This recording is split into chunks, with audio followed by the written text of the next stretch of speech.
हिमाद्रि तुंग श्रृंग से प्रबुद्ध शुद्ध भारती, स्वयं प्रभा सम उज्ज्वला स्वतंत्रता पुकारती। अमर्त्य वीर पुत्र हो दृढ़ प्रतिज्ञ सोच लो, प्रशस्त्य पुण्य पंथ है बढ़े चलो बढ़े चलो। दिखावटी लोकतंत्र का पर्दाफाश करना चाहूंगी जो असल में एक चुनावी उद्योग बन के रह गया है। 75 साल की आजादी के बाद हमने एक ऐसा सिस्टम खड़ा किया है जहां राष्ट्र नीति वेंटिलेटर पर है और राजनीति एक्सीलेटर पर।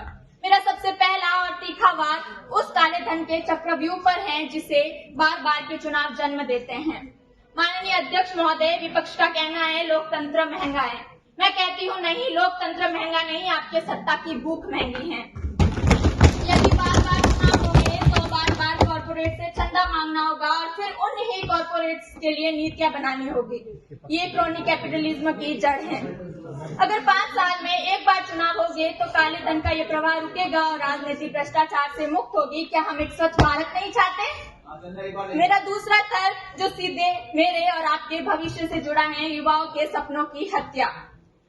माननीय अध्यक्ष महोदय, हर किसी न किसी महीने राज्य में कहीं ना कहीं आचार संहिता लग जाती है। उसका नतीजा क्या होता है? सरकारी टेंडर रुक जाते हैं, विकास कार्य ठप हो जाता है और सबसे बुरी बात, सरकारी नौकरियों की भर्तियां और परीक्षाओं के परिणाम लटक जाते हैं।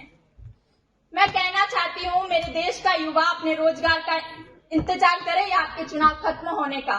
अगर 5 साल में एक बार सरकार बनेगी तो वह न केवल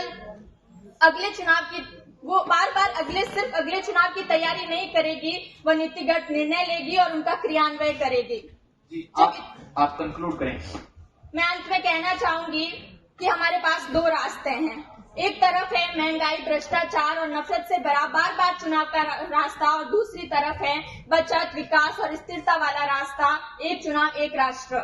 मेरी मांग स्पष्ट है, संसाधन बचाइए, देश बचाइए। एक राष्ट्र, एक संकल्प, एक चुनाव। धन्यवाद।